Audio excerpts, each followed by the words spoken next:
US లో భారత విద్యార్థి బలి. ఏమిటి బ్లూ వేల్ ఛాలెంజ్? ఆ వివరాలేంటో చూద్దాం. అనేక రకాల కారణాలతో ప్రమాదాలతో విదేశాల్లో మృత్యువాత పడుతున్న భారతీయ విద్యార్థుల సంఖ్య రోజు రోజుకు పెరుగుతున్న సంగతి తెలిసిందే. అందుకు రోడ్డు ప్రమాదాలు, జాత్యహంకార దాడులు, స్మగ్లింగ్, గన్ కల్చర్ మొదలైన కారణాలు అని ఇంతకాలం చెప్పుకుంటున్న దశలో వాటిలో ఒక ఆన్లైన్ గేమ్ కూడా కొత్త కారణంగా ఎంట్రీ ఇచ్చింది. దీంతో ఈ విషయం ఇప్పుడు వైరల్ గా మారింది. అవును, అమెరికాలో చదువుకుంటున్న భారత సంతతి విద్యార్థులు వరుసగా ప్రాణాలు కోల్పోతుండడం కలకలం రేపుతున్న సంగతి తెలిసిందే. ఈ క్రమంలో గత నెల మొదట్లో మసాచ్యూసెట్స్ యూనివర్సిటీకి చెందిన ఇండియన్ స్టూడెంట్ శవమై కనిపించాడు.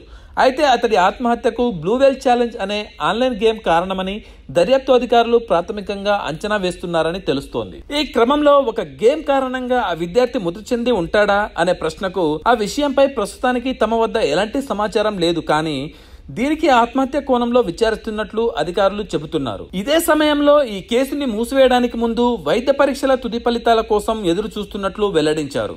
మరోపక్క అతడు చనిపోవడానికి ముందు ఆ విద్యార్థి 2 నిమిషాల పాటు ఊపిరి బిగబట్టినట్లు తెలుస్తోందంటూ మీడియా పేర్కొంది. ఈ తరుణంలో ఈ సూసైడ్ గేమ్ గురించిన చర్చ మరోసారి మొదలైంది. ఇందులో భాగంగా అసలు ఈ గేమ్ ఏమిటి, ఎక్కడ మొదలైంది, ఎలా మొదలైంది, ఈ గేమ్ లో రూల్స్ ఏమిటి మొదలైన విషయాలు చర్చకు వస్తున్నాయి. నెట్టింట ఇది ఇప్పుడు హాట్ టాపిక్ గా మారిందని అంటున్నారు. ఏమిటి బ్లూ వేల్ ఛాలెంజ్? ఆటగాళ్లను ఆత్మహత్య చేసుకునేలా ప్రేరేపించే ఆన్లైన్ గేమే బ్లూ వేల్ ఛాలెంజ్. ఇది తొలుత రష్యాలో ప్రారంభమైంది.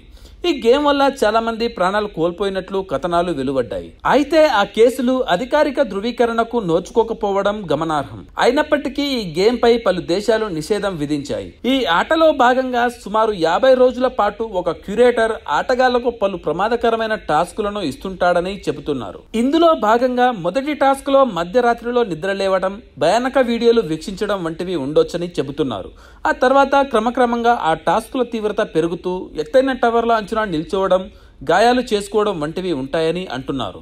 ఇది పీక్స్ కి చేరి చివరిగా ఆటగాళ్లను ఆత్మహత్య చేసుకోమని కూడా అడగొచ్చని చెబుతున్నారు. ఎవరైనా ఒకసారి ఈ గేమ్ లోకి ఎంటర్ అయితే దాని నుండి బయటపడడం దాదాపు అసాధ్యమని, ఒకవేళ బయటపడదామన్నా బెదిరించి మానసికంగా తప్పుదోవ పట్టించి టాస్కులు పూర్తి చేసేలా చూస్తుంటారని చెబుతున్నారు.